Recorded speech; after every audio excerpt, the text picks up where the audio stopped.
Assalamualaikum warahmatullahi wabarakatuh.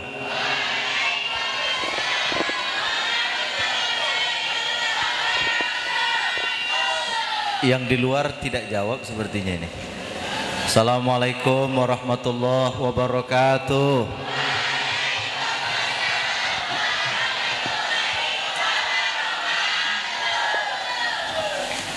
Apa kabar, sehat?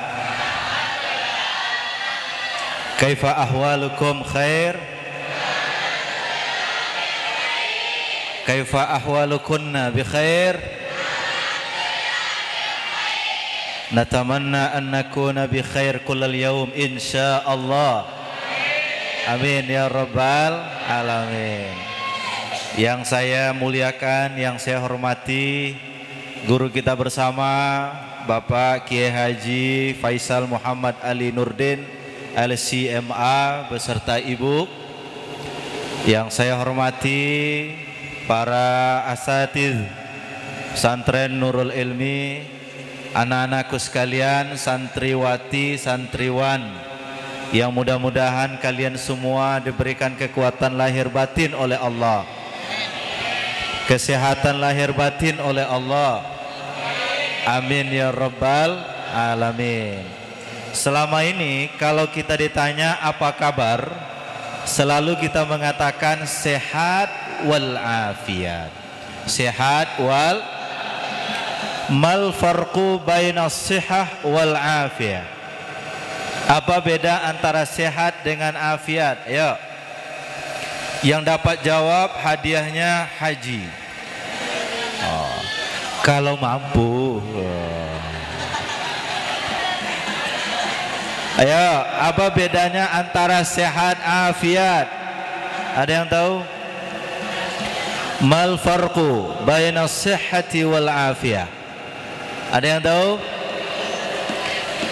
Sehat itu, anak-anakku sekalian, sehat itu adalah salamatul jismi minas saqami. Itu sehat. Selamatnya diri kita dari penyakit, itu sehat namanya. Apa namanya? Sehat. Kaki kita bisa melangkah, itu sehat. Tangan kita masih bisa menjangkau, itu sehat. Kekuatan jasadiah itu disebut dengan sehat. Apa namanya? Sehat. Tapi afiah beda dengan sehat. Ada orang bilang Gunung Himalaya akan kudaki, dalamnya lautan ku seberangi, tapi masjid di samping rumahnya tidak dia jangkau. Itu dia sehat tapi tidak afiat. Sehat tapi tidak afiat. Santri Nurul Ilmi harus sehat dan harus afiat. Siap insyaallah? Santri Nurul Ilmi harus sehat dan harus afiat. Kuat badannya, cerdas otaknya, mantap imannya. Oh, ya. Kuat badannya, ya sama-sama. Kuat badan, cerdas otaknya. Wah, udah lulus kita nih. Lulus kita pagi. Ya, anak Nurul Ilmi harus apa? Kuat badannya. Oh, satu lagi, kecerdasan sekarang anak-anakku sekalian, ada satu lagi, yaitu kecerdasan daya tahan. Apa namanya? Ada anak sehat, ibadahnya mantap, tapi cengengnya minta ampun. Nggak tahan dia. Pemuda Islam tidak boleh cengeng, betul? Anak muda Islam tidak boleh cengeng, betul? Sakit kepala sedikit sudah cengeng, betul? Maka oleh karena itu harus 4 yang harus kita lakukan. Otak harus cerdas, badan harus sehat, iman harus mantap, tapi memiliki daya tahan. Nah, oleh karena itu kita pingin anak-anak kita sehat sekaligus afiat. Ini poin pertama, nanti saya akan tanya. Ya, ini poin pertama, farqu bainas sihhati wal afiyah. Apa tadi? Al farqu bainas sihhati wal afiyah. Al farqu bainas sihhati wal afiyah. As-sihhah salamatul jismi minas saqami. Sehatnya badan dari penyakit itu disebut dengan sehat. Tapi afiyah adalah keselamatan batin dari segala macam penyakit, itu adalah afiyah. Kalau sehat badannya, rajin ibadahnya, maka artinya dia adalah sehat wal afiyah. Mantap. Baik, poin pertama. Poin kedua, nama Nabi Muhammad, Nabi kita itu siapa sih? Muhammad. Salatullah salam ala taha. Yuk sama-sama. Rasul. Salatullah salam ala habibillah. Sama-sama. Salatullah salamullah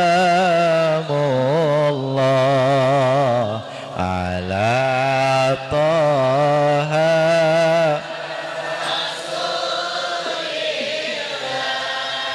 salat salam ala yasin habibillah. Nama Nabi yang kita peringati lahirnya hari ini adalah Muhammad sallallahu alaihi wasallam. Apa yang bisa diambil dengan kata Muhammad itu? Di saat orang menyebut Muhammad, maka yang terbayang oleh pikiran kita adalah segala sesuatu yang tidak Muhammad, dia akan terpental dari diri seorang Muhammad. Muhammad itu apa artinya sih? Yang terpuji. Segala yang tidak terpuji tidak pantas disematkan kepada seorang yang bernama Muhammad. Maka tatkala Abu Jahal mengatakan, wahai Muhammad, celaka engkau, dengan kata-kata Muhammad sendiri, kata-kata celaka itu sudah hilang. Sebab tidak mungkin orang mulia celaka. Betul ya? Maka tatkala Rasulullah SAW mengatakan, ya ma'syarul Quraisy, lakuntu, seandainya saya kalau seandainya saya memberitahu kepada kalian, anna wara'a hadzal wadi'ir turidu an tughira alaikum akuntum musaddiqi. Hai masyarakat Quraisy, andaikan hari ini saya beritahu kepada kalian di belakang gunung ini ada pasukan yang akan menghancurkan kalian, kalian percaya enggak sama saya? Apa jawab mereka? Apa jawab mereka? Percaya Muhammad. Kenapa percaya? Karena Muhammad itu Muhammad terpuji. Lalu Nabi mengatakan, kalau engkau percaya, yakinilah bahwa saya adalah Nabi yang diutus oleh Allah kepada kalian. Di saat itu angkat tangan Abu Lahab. Apa kata Abu Lahab? Tabban laka ya Muhammad, alihadza jama'tana. Hai Muhammad, celaka engkau. Apakah untuk menginformasikan kau Nabi kumpulkan kami? Lalu turun firman Allah, tabbat yada abi lahabin wa tab ma aghna anhu maluhu. Jadi dengan nama Muhammad itu ada di sana anakku sekalian, segala sesuatu yang tidak pantas untuk disematkan kepada Nabi Muhammad sallallahu alaihi wasallam. Di saat orang-orang orientalis mengatakan Nabi Muhammad itu adalah hipersek, orang yang kelebihan dosis, istrinya sampai 9, maka begitu diteliti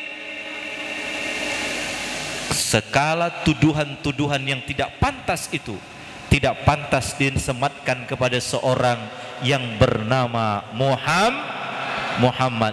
Sekarang ini dunia lagi heboh dengan pernyataan seorang presiden. Presiden mana?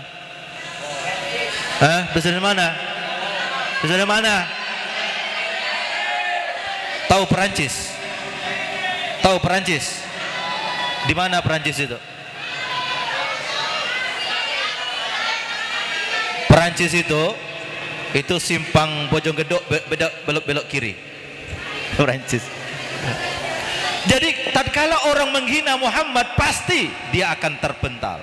Maka oleh karena itu anak-anak sekalian yang saya muliakan, yang pertama harus ada dalam hati kita adalah bahwa Nabi Muhammad, sosok Nabi Muhammad, karakter Nabi Muhammad, ajaran Nabi Muhammad adalah kemuliaan dunia dan kemuliaan akhirat.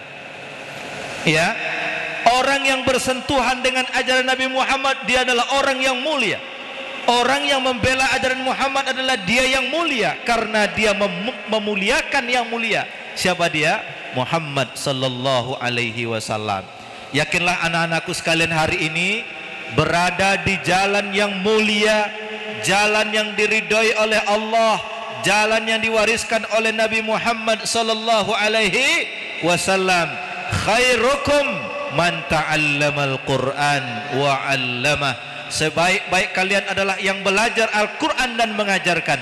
Di Nurul Ilmi diajarkan Al-Qur'an dan kalian dituntut untuk mengajarkan Al-Qur'an dan kalian berada di jalan yang terbaik insya Allah. Ada yang hafal ayat enggak?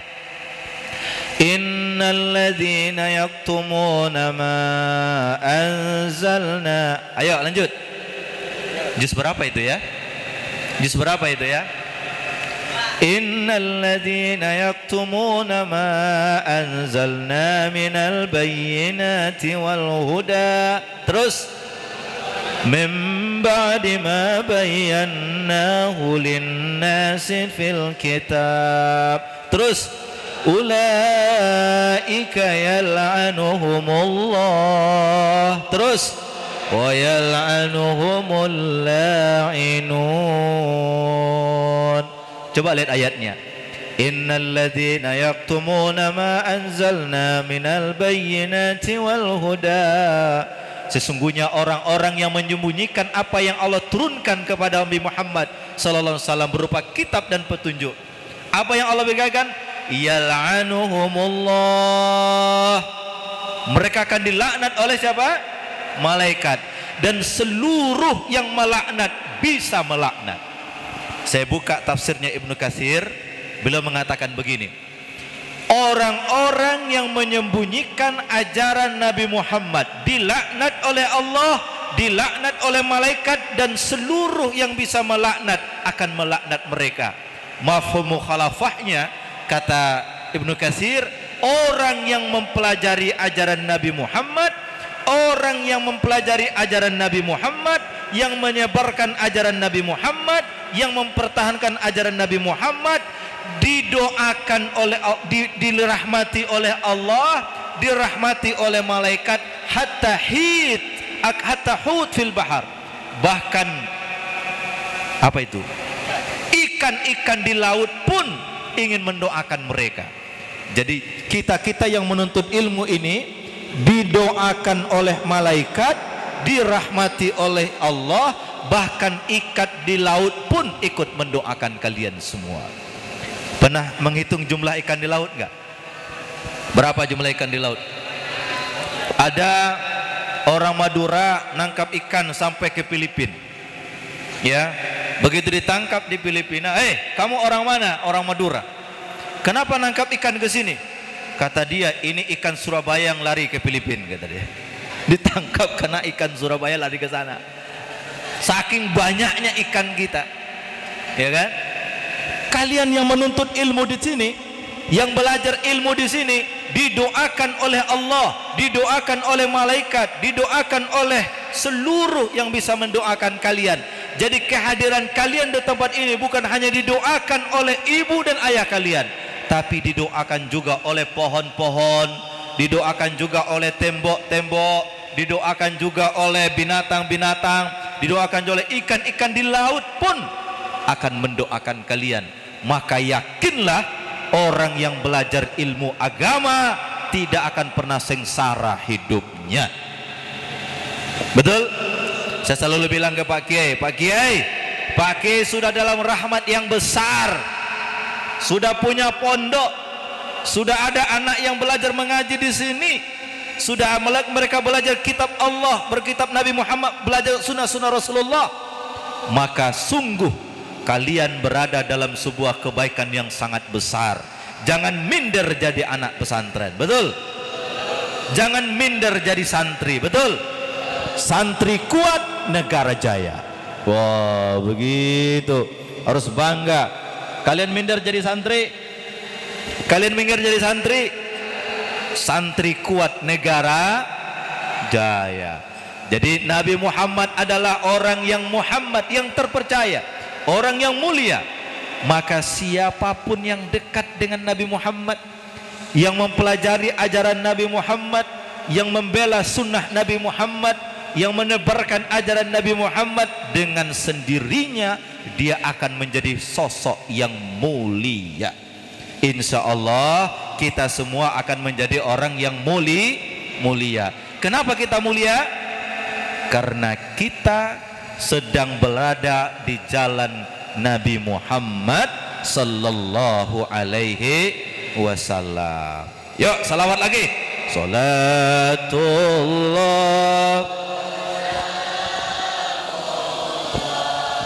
ala Taha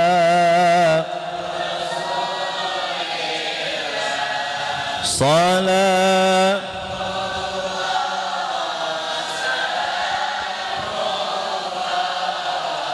ala Yasin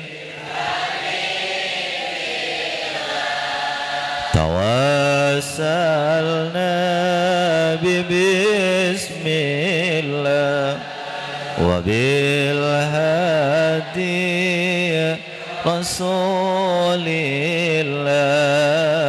wa kul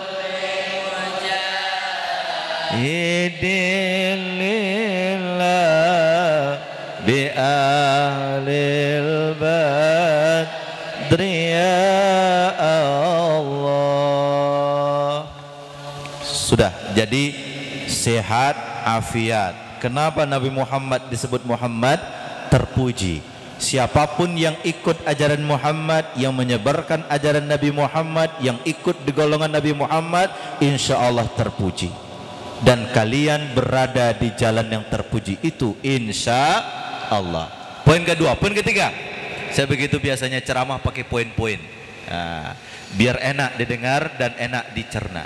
Poin ketiga, kenapa ajaran Nabi Muhammad itu menjadi ajaran yang mulia? Kalian ingat enggak? Ada seorang penulis dari Amerika, dia mengatakan 100 tokoh berpengaruh di dunia. Yang pertama kali itu yang paling besar pengaruhnya siapa? Nabi Yuna Muhammad sallallahu alaihi wasallam.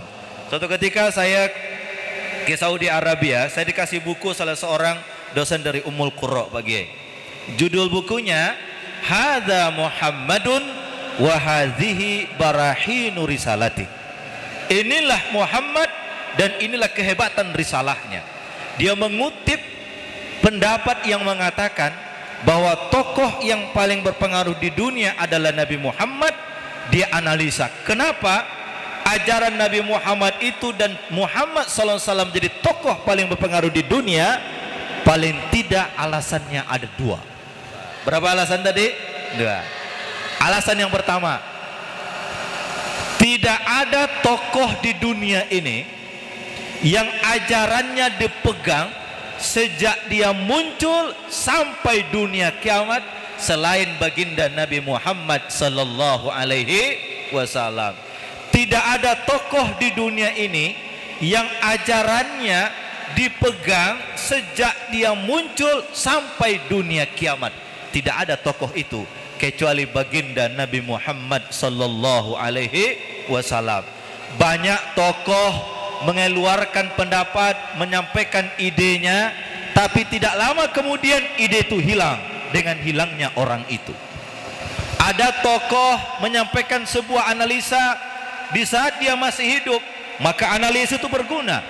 Tapi begitu perjalanan waktu, apa yang dia ungkapkan itu tidak lagi dipegang orang.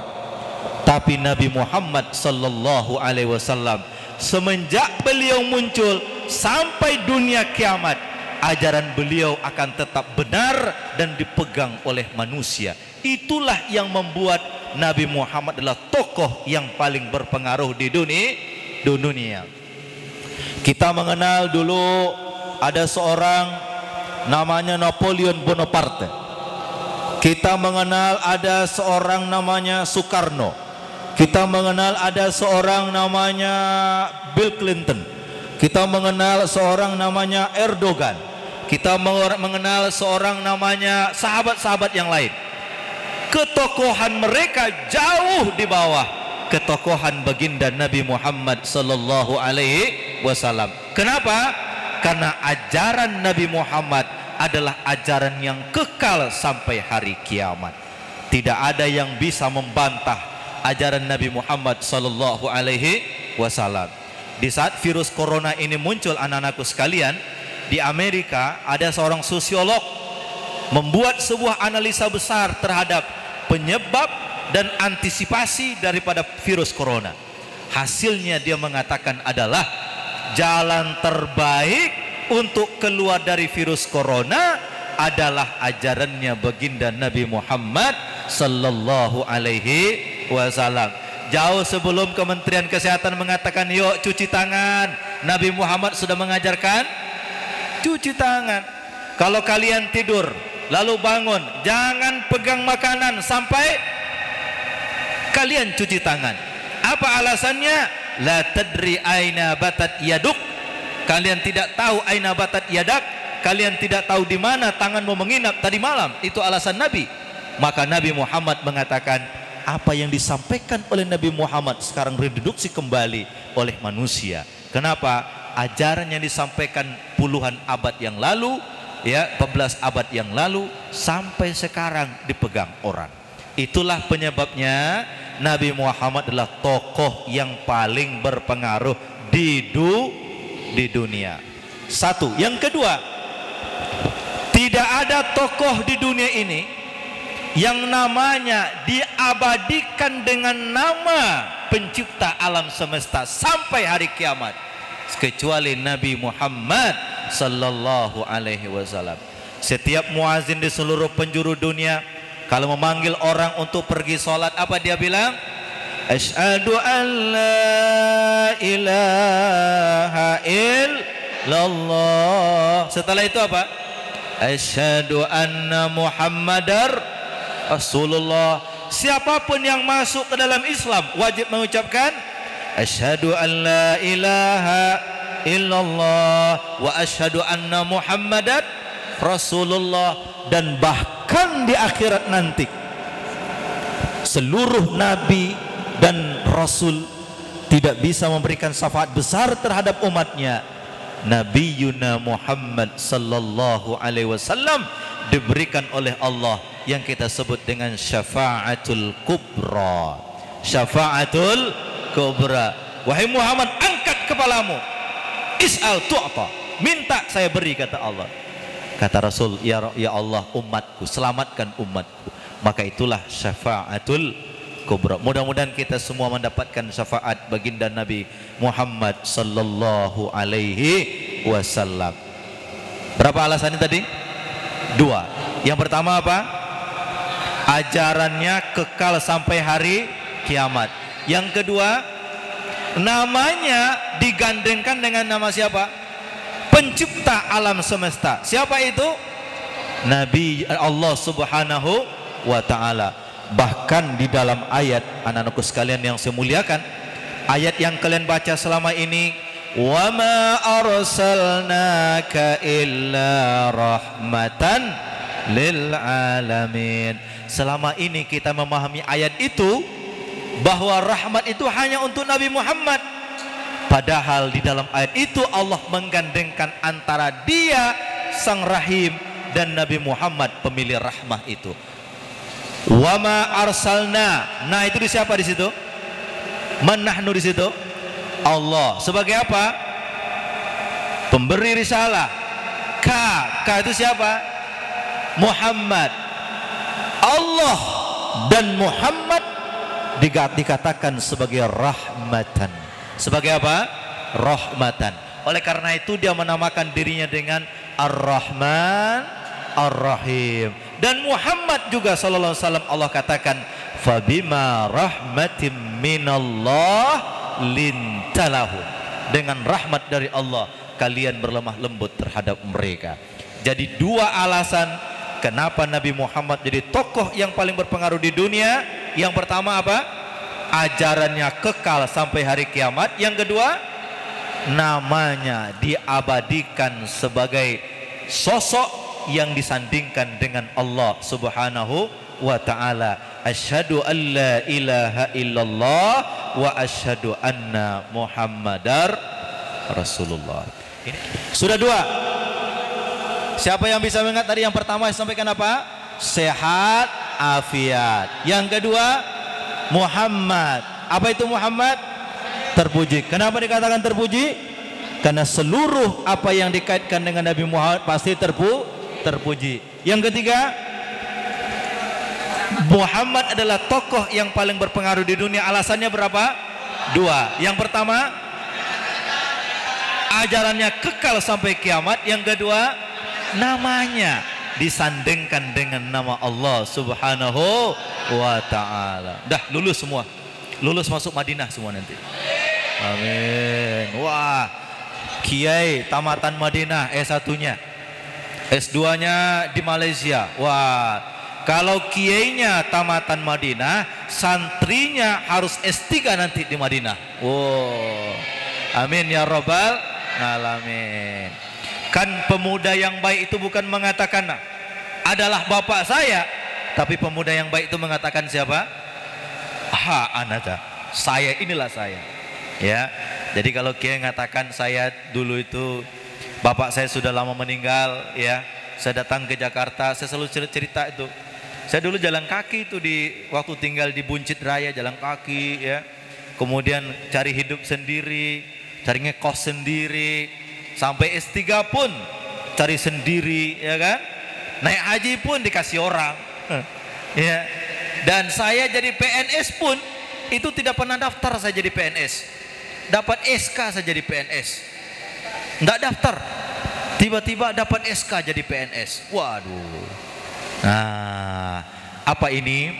Kita yakin barang siapa yang bertawakal kepada Allah fahuwa hasbuh. Apa ayatnya itu? Wa may yatawakkal 'ala Allah fahuwa, barang siapa yang bertawakal kepada Allah, Allah yang menjamin hidupnya. Hasbunallah wa ni'mal maula, la haula illa. Maka itulah yang ditanamkan oleh Abu Bakar radhiyallahu an. Di saat baginda Nabi meninggal dunia, Umar tidak percaya. Dia mengatakan, siapa yang mengatakan Muhammad Rasulullah meninggal dunia, saya penggal lehernya. Umar terlewat membaca sebuah ayat, wa makana Muhammad, apa ayatnya itu? Wa ma Muhammadun illa rasul qad khalat min qablihi ar-rusul afa mata aw qutila qalabtum ala aqabikum. Begitu dibacakan ayat ini baru sadar Abu Umar, oh iya ayat ini ada. Naiklah ke panggung seorang sahabat mulia yang bernama Abu Bakar radhiyallahu an. Man kana ya'budu Muhammadan fa inna Muhammadan qad mata wa man kana ya'budullah fa innahu hayyun la yamut. Barang siapa yang menyembah Muhammad tak perlu disembah, dan Muhammad telah kembali kepada Tuhannya. Dan barang siapa menyembah Allah, dia hidup buat selama-lamanya. Banyak saya, kita punya orang tua, iya, tapi tempat sandaran kita yang paling utama siapa? Allah. Orang tua bisa pulang ke rahmatullah, teman bisa mengkhianati kita, teman seperjuangan bisa menusuk kita, yang selalu membela kita? Siapa? Allah. Teman boleh marah sama kita, teman boleh menghancurkan kita, tapi kalau Allah sudah bersama kita, tidak ada yang bisa menghancurkan kita sedikit pun. Ada ayatnya itu setelah ayat 159 Ali Imran, 160 Ali Imran. Apa bunyi ayatnya? Fabima rahmatin minallahi linta lahum walau kunta faddan ghalidhal qalbi lam faddu min hawlik fa'fu anhum wastaghfir lahum wasyawirhum fil amr. Fa idza azamta fatawakkal 'ala Allah. Kalau kalian sudah bulat tekad menuntut ilmu di Nurul Ilmi, tawakal kepada Allah. Innallaha yuhibbul mutawakkilin. Iyansurkumullah fala ghaliba lakum. Terus wa iyakhzulkum faman dzalladzi yansurukum min ba'di wa 'alallahi falyatawakkalul mu'minun. Wah, pengajian kita penuh ayat hari ini, ya. Iyansurkumullah, kalau Allah sudah berpihak kepada kamu, fala ghaliba lakum, tak ada orang yang bisa mengalahkan kamu. Wa iyakhzulkum, tapi kalau Allah yang sudah menghinakan kamu, siapakah yang bisa menolongmu sedikit dari Allah Subhanahu wa taala? Wa 'alallah falyatawakkalil, hanya kepada Allah kita bertawakal. Kalian mengharap orang tua, dia bisa meninggalkan kita. Kalian mengharap ayah, dia bisa meninggalkan kita. Kita mengharap teman, bisa jadi dia menjengkal kita.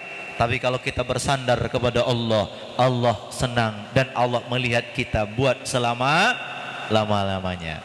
Poin itu, ini harus kita tanamkan betul. Poin keempat, pertama tadi sehat walafiat.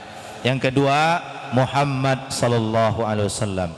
Yang ketiga, Nabi Muhammad adalah orang yang paling berpengaruh di dunia dengan alasan dua. Yang pertama apa? Ajaran beliau kekal buat selamanya. Yang kedua, namanya disandingkan dengan nama Nabi Muhammad, nama Allah Subhanahu wa ta'ala.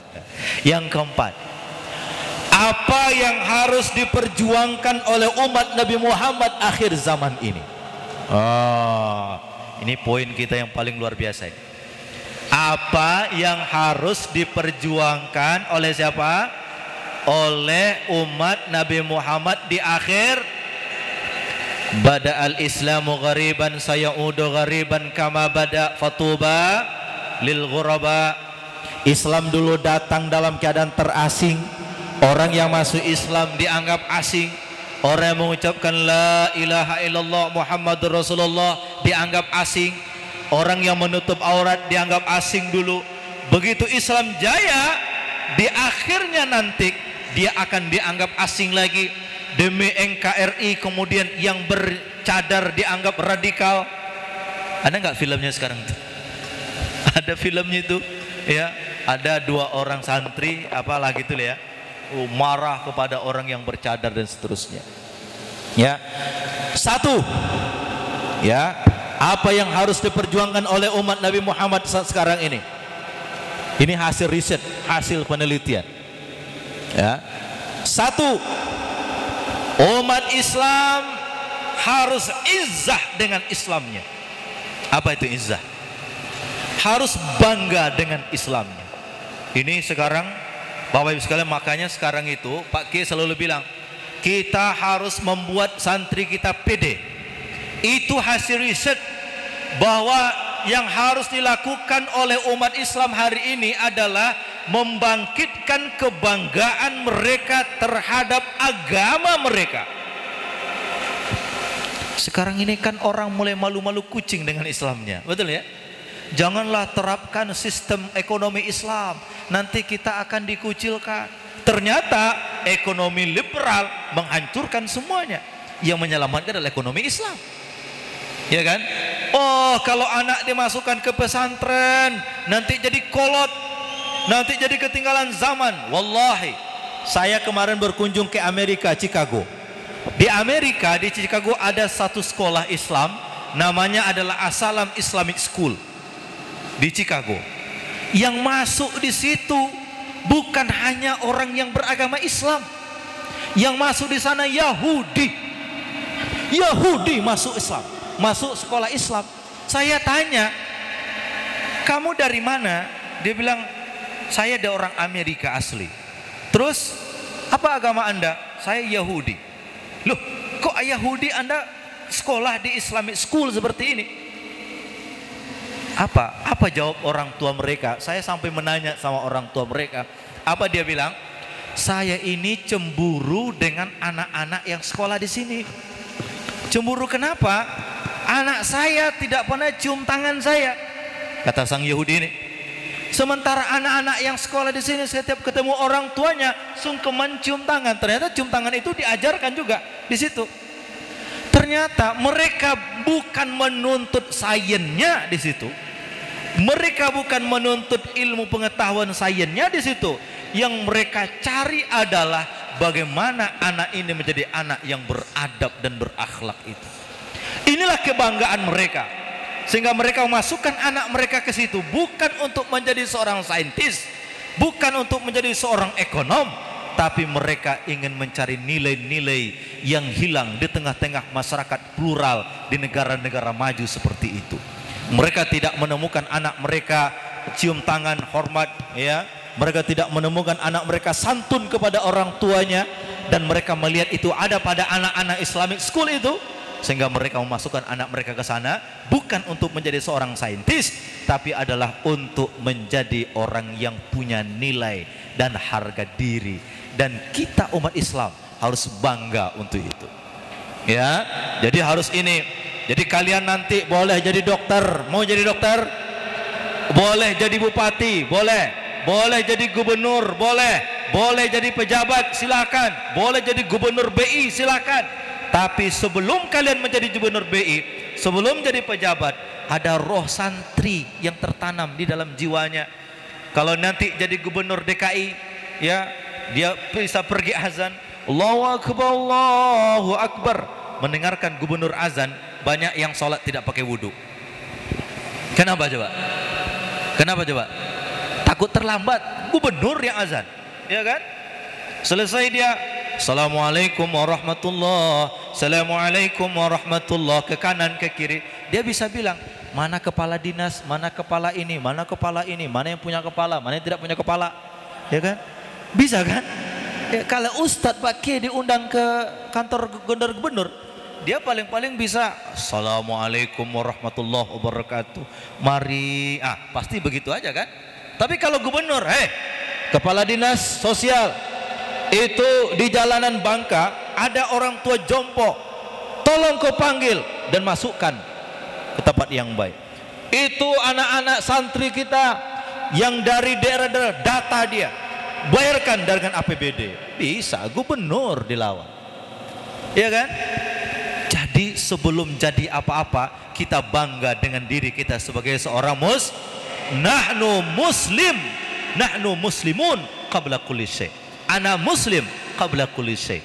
Saya adalah seorang muslim sebelum saya menjadi segala sesuatu. Nah, yang harus kita lakukan sekarang apa? Umat Islam itu apa?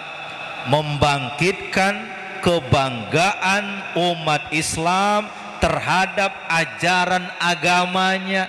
Ini yang menjadi PR besar. Membangkitkan kebanggaan umat Islam terhadap apa? Ajaran agamanya. Umat Islam harus pede dengan Islamnya. Jadi kalau nanti ditanya sekolah di mana? Di Nurul Ilmi. Wah, bangga. Ya. Bangga menjadi santri. Kenapa? Karena kita memiliki nilai lebih dibandingkan yang lain. Jadi anak-anakku sekalian, inilah yang harus kita lakukan, yakni kebanggaan terhadap ajaran agama kita, bahwa kita adalah seorang muslim. Kita punya nabi, siapa namanya? Muhammad. Kita punya kitab suci namanya Al-Quran. Kita punya impian besar nanti di mana? Masuk ke dalam in kuntum ta'lamun fa innahum ya'lamun kama ta'lamun wa tarjuna minallahi ma la yarjun. Kalau kau sakit, mereka juga sakit. Cuma bedanya mereka tak punya harapan, engkau punya harapan masuk surga. Itu, ya kan? Kalau orang mereka punya mobil Harvard, kita juga boleh punya mobil Harvard. Tapi Harvard mereka hanya untuk dunia, Harvard kita sampai ke surga. Itu bedanya, ya kan? Punya jabatan, mereka punya jabatan, kita punya jabatan. Jabatan mereka hanya sampai dunia, jabatan kita sampai surga. Ini pertama yang harus kita bangkitkan. Apa tadi? Apa yang harus dilakukan umat Islam akhir zaman ini? Apa? Izzah. Apa itu izzah? Apa itu izzah? Bangga. Bangga itu apa artinya? Kita punya wibawa. Kita harus punya wibawa. Jadi kalau tampil di depan itu nggak boleh menunduk. Kita harus punya izzah, bukan sombong. Beda, ya. Izzah itu bukan beda dengan sombong, ya. Beda dengan sombong. Ini yang pertama. Yang kedua, apa yang harus dilakukan oleh umat Islam hari ini? Ini hasil riset. Yang kedua adalah penguasaan sumber daya alam kita. Wah, ini cocok nggak disampaikan di sini? Tidak apa-apa ya. Yang kedua apa? Penguasaan sumber daya alam kita. Kita kaya, duit punya kita, tapi kekayaan punya siapa? Punya orang. Nah, anak-anakku sekalian, maka jadi santri tidak harus semuanya, ya, tidak harus semuanya mengajar di pesantren, tapi juga nanti menguasai lumbung-lumbung ekonomi umat. Betul? Ada yang jadi pengusaha, ada yang jadi apa? Wih, itu siapa itu? Nanti saya diundang lagi 20 tahun ke depan. Mudah-mudahan masih hidup ya. Tiba-tiba datang ya. Itu siapa? Oh, itu si Andy, Pak. Di mana sekarang? Ah, dia hanya itu apa, Pak? Punya sopir angkot, Pak. Sopir angkot? Iya, Pak. Tapi seluruh angkot di Bojonggede ini milik dia, Pak. Memang sopir angkot, tapi seluruh angkot milik siapa? Milik dia, Pak. Itu siapa? Wah, itu Pak, sekarang ini Pak, menguasai ini Pak, tambang Pak. Di mana? Di di Kalimantan. Wah, iya. Dia beli semua tambangnya Abu Rizal Bakri, Pak. Waduh. Ya kan? Dia beli semua tambangnya Abu Rizal Bakri. Nah, yang kedua, anak-anakku sekalian, yang harus kita bangkitkan sekarang adalah penguasaan sumber daya alam kita. Sumber daya apa? Apa itu sumber daya alam kita? Tanah, apa lagi? Air, terus apa lagi? Tambang, terus apa lagi? Batu bara, laut, semua. Jaga itu. Untuk siapa? Untuk anak-anak kita nanti. Ini nanti mau nikah kan kalau udah besar? Jangan sekarang. Belajar dulu ya Umi ya. Jangan sekarang, nanti. Nanti kalau udah besar mau jadi apa? Hah? Apa? Jadi apa? Ini jadi apa nanti udah besar? Hah? Malu-malu jawabnya. Nah, ini yang kedua, anak-anakku sekalian. Siapa yang punya gunung? Allah. Siapa yang punya air? Siapa yang punya bumi? Semua milik.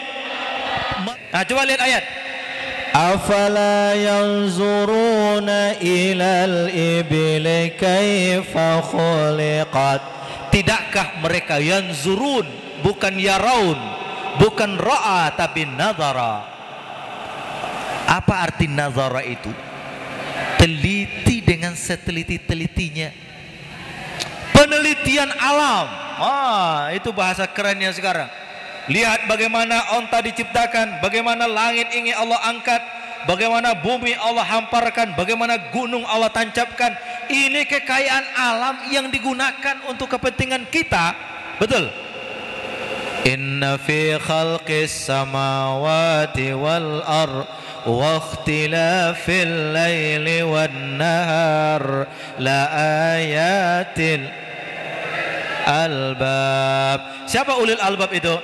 alladzina yadhkuruna Allah qiyama, terus wa qu'uda, terus wa ala junubihim, terus wa yatafakkaruna fi khalqis samawati wal ard, terus rabbana ma khalaq batilan subhanak. Tutup begitu.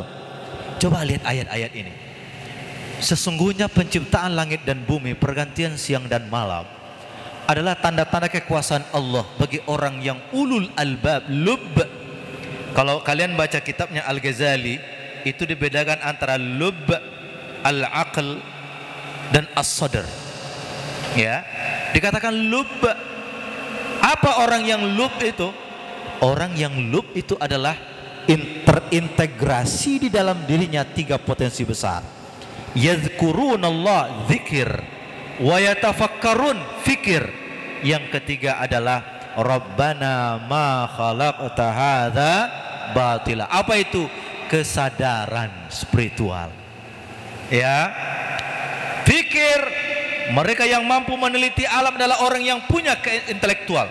Mereka yang punya keilmuan di dalamnya. Tapi kalau alam ini dikuasai oleh orang-orang yang berilmu tanpa berzikir, hancur alam ini. Ya, kalian coba ke Papua, ya, atau pergi ke Kalimantan Timur, daerah Brau. Kalian naik dari Balikpapan ke Brau, terus turun dari pesawat. Di atas pesawat kita melihat bagaimana gunung-gunung itu sudah menjadi lautan, menjadi danau-danau. Kenapa? Mereka yang menggeruk kekayaan alam tapi tidak menggunakan zikir di dalamnya. Bayangkan, jangankan menghancurkan alam, kalau ada lubang, boleh kita kencing di dalamnya? Boleh kita kencing di tanah berlubang enggak? Dalam kajian fikih enggak boleh kan? Ada tanah berlubang, jangan kencing di situ. Kenapa? Jaga keselamatan ekosistem di dalamnya. Siapa tahu ada semut yang lagi kampanye di situ. Tiba-tiba datang air bah besar, bubar balehonya itu. Ya kan? Bubar balehonya. Itu apa? Orang cerdas kalau tidak punya zikir hancur. Tapi orang yang cerdas dan punya zikir juga belum dalam, sampai dia sadar betul, ma khalaqta hadza batila. Ya Rabb, tidak ada satupun yang Engkau ciptakan di bumi ini sia-sia. Lalu Allah menggunakan kata apa? Subhanak, subhanallah walham wala wallahu akbar. Sabana subhanallah walhamdulillah wala ilaha illallah wallahu akbar. Sayang anak-anakku sekalian, coba lihat kenapa kata-kata subhanak di dalam ayat ini Allah sandingkan dalam zikir, fikir dan kesadaran alam. Kenapa ada kata subhana di tengah? Kalau dalam kajian-kajian ilmu tafsir, salah satu makna kata subhanak, salah satu penggunaan kata subhana di dalam Al-Quran adalah sesuatu yang tidak bisa dilakukan kecuali olehnya, biasanya menggunakan kata subhana. Di saat orang belum mengenal pesawat terbang, belum mengenal jet, belum mengenal alam ruang angkasa, lalu Nabi Muhammad mendeklar dirinya pernah naik ke Sidratil Muntaha. Orang nggak percaya itu. Sebelum orang mempertanyakan, ayat itu Allah mengatakan subhanalladzi asra bi'abdihi lailan minal masjidil haram ilal masjidil aqsa. Jangan kau tanya Muhammad berjalan dari Masjidil Haram ke Palestina, naik ke Sidrat, jangan kau tanya dia. Dia tidak berjalan kok. Yang memperjalankan yang apa? Subhanak. Jadi kata-kata subhana digunakan dalam Quran adalah untuk menunjukkan bahwa sesuatu tidak bisa dilakukan kecuali olehnya, biasanya digunakan kata subhana. Dalam surah Yasin, bisa Allah mengatakan laki-laki perempuan, Allah mengatakan apa? Subhanalladzi khalaqal azwaja kullaha, terus mimma tumbitul ardu wa min anfusihim wa mim Subhanalladzi khalaqal azwaj. Maha suci Allah yang menciptakan keberpasangan, bukan pasang-pasangan loh ya, keberpasangan. Sekarang di Jepang orang bisa buat robot jenis kelamin laki-laki, robot jenis kelamin perempuan, bisa dibuat. Cuma dia tidak bisa menciptakan keberpasangan. Pasangan bisa diciptakan, tapi yang tidak bisa apa? Keberpasangan. Apakah robot laki-laki bisa punya perasaan sama robot perempuan? Enggak. Kenapa? Tidak ada keberpasangannya. Yang bisa menciptakan itu siapa? Allah. Maka penguasaan sumber daya alam itu dikatakan oleh Allah setelah orang itu berzikir kemudian berfikir, yang harus ada dalam hatinya adalah agar tidak ada kesombongan di dalamnya. Dia mengatakan Rabbana ma khalaqta hadza batila. Ya Allah, kalau saya mampu mengeksploitasi alam ini murni milikmu ya Allah dan atas izinmu ya Allah.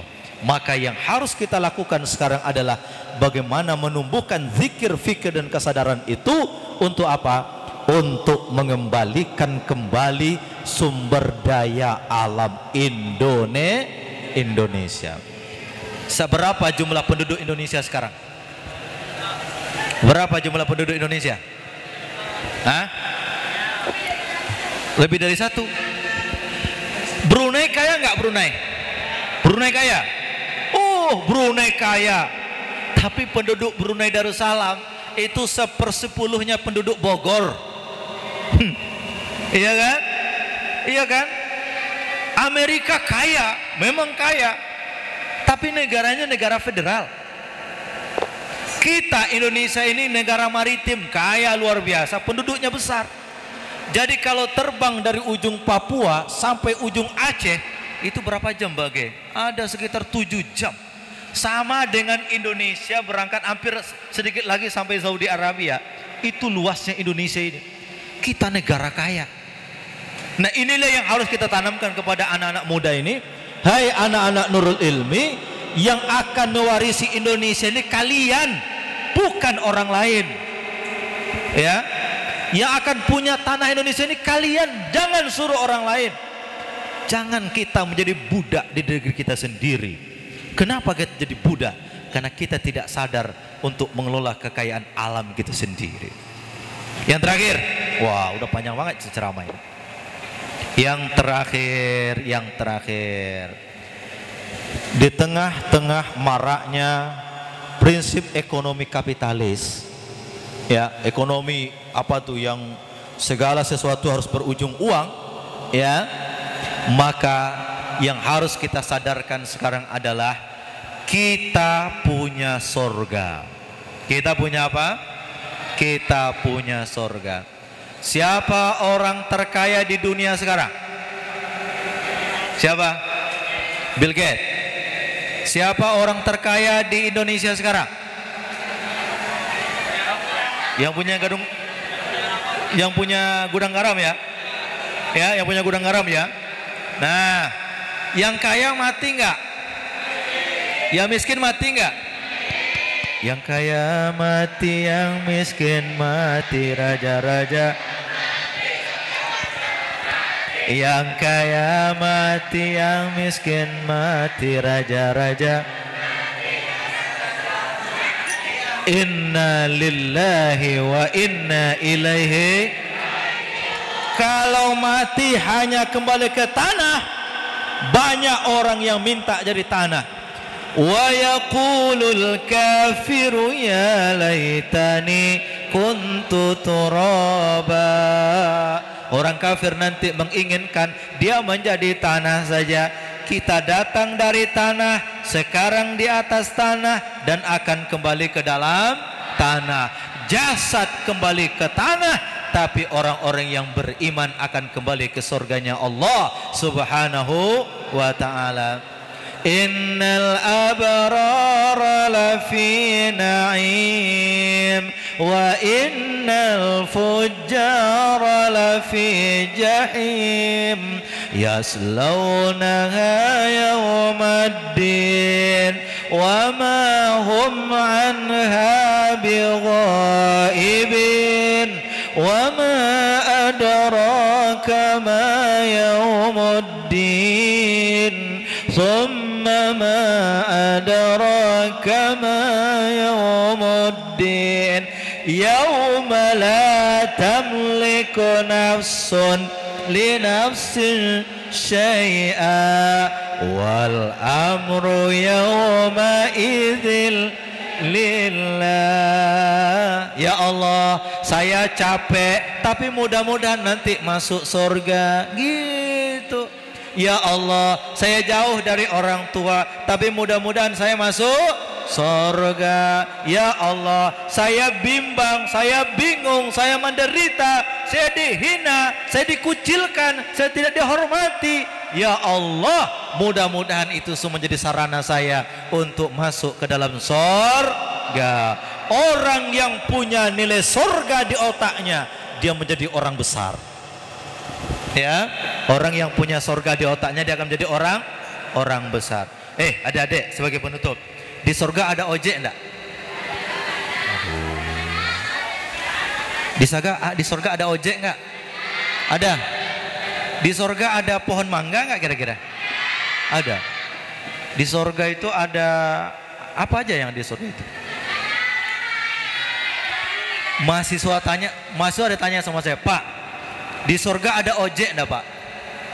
Saya jawab, saya gimana kira-kira? Apa yang bisa saya jawab? Pak, di surga ada ojek enggak, Pak? Apa jawab saya kira-kira? Kalau kalian nanya, di surga ada ojek enggak? Jawabnya, jangan jawab dulu ada. Anda mau enggak ojek? Kalau mau ada. Apa dalilnya? Innal ladzina qalu rabbuna Allah thumma istaqamu tatanazzalu alaihimul malaikah, terus alla takhafu, terus wala tahzanu, terus wa abshiru bil jannati allati kuntum tu'adun, terus nahnu awliyaukum fil hayatid dunya wa fil akhirah, terus walakum fiha ma tastahi anfusukum walakum fiha ma tad'un. Dari siapa itu? Nuzulan min ghafurir rahim. Apa yang kita minta ada dalam surga itu, dan kalian semua dan kita semua insya Allah akan mendapatkan surga itu nanti di akhirat. Amin ya rabbal alamin. Capek, ngantuk, lapar, sakit, tua, bohong sakit? Enggak, bukan sekarang. Sakit? Iya. Kapan? Kalau ada waktunya. Mati? Iya. Tapi kalau sudah di akhirat nanti apa? Kalau di surga, insya Allah tidak sakit lagi, tidak mati lagi, tidak akan pernah tua lagi, dia muda selama-lamanya, dan insya Allah anak nurul ilmi, cita-cita tertingginya adalah surganya Allah Subhanahu wa ta'ala. Kan dikatakan kan, Allah Islam agama kita, terus Al-Quran kitab kita, Allah tujuan kita, dan surga insya Allah tempat kembali kita. Amin ya rabbal alamin. Saya pikir cukup ceramah saya pada hari ini. Saya simpulkan ada 5. Yang pertama, beda antara sehat dan afiat. Yang kedua apa? Kenapa disebut Muhammad? Yang ketiga apa? Kenapa Muhammad tokoh yang paling berpengaruh? Alasannya berapa? 2. Yang keempat apa? Apa yang harus kita dakwahkan sekarang? Yang pertama apa? Bangkitkan Bangkitkan kebanggaan terhadap Islam, terhadap ajaran Muhammad. Yang kedua apa? Sumber daya alam kita kuasai. Yang ketiga, tanamkan di otak kita, di hati kita, bahwa kita punya tempat yang paling kekal. Di mana? Di surganya Allah Subhanahu. Nas'aluka ridhaka wal jannah wa na'udzubika min sakhatika wan nar. Baik, cukup demikian. Ada pertanyaan tidak? Langsung bilang tidak. Ada pertanyaan tidak? Sama dong. Saya juga capek. Alhamdulillah. Anak-anakku sekalian, kalau kita tidak jumpa di dunia, nanti insya Allah jumpa di surganya Allah Subhanahu Wa Taala. Ya, nanti kalau kalian masuk surga, kalian lihat saya. Kalau tidak ada di surga, nanti kalian panggil nama saya, oke? Kata malaikat, kenapa aku panggil nama dia? Ya Rabb, ya Allah, dulu tanggal 12 Rabiul Awal 1442 Hijriah, Pak Faisal pernah datang ke sini menyampaikan bahwa tujuan orang mukmin itu masuk surga. Nanti kalau saya dia di mana sekarang ya Allah? Oh, ternyata dia masih panjang di sana. Nurul Ilmi di depan. Nanti Pak Kiai di depan. Saya ikuti di belakang insyaallah. Kita semua masuk surga insyaallah. Terima kasih anak-anakku sekalian. Tetap semangat ya, tetap semangat. Dan terima kasih Pak Kiai Faisal Muhammad Ali Nurdin dan Ibu serta keluarga besar. Mudah-mudahan semua tetap sehat walafiat, selalu berjuang di jalan Allah dan karena Allah, mendapatkan ridho Allah, nanti berujung surganya Allah Subhanahu wa Ta'ala. Capek di dunia tak masalah, asalkan nanti di surga kita bisa menikmati kenikmatan yang Allah berikan kepada kita. Amin ya rabbal alamin. Mohon maaf, wabillahi taufik wal hidayah. Wassalamualaikum warahmatullahi wabarakatuh.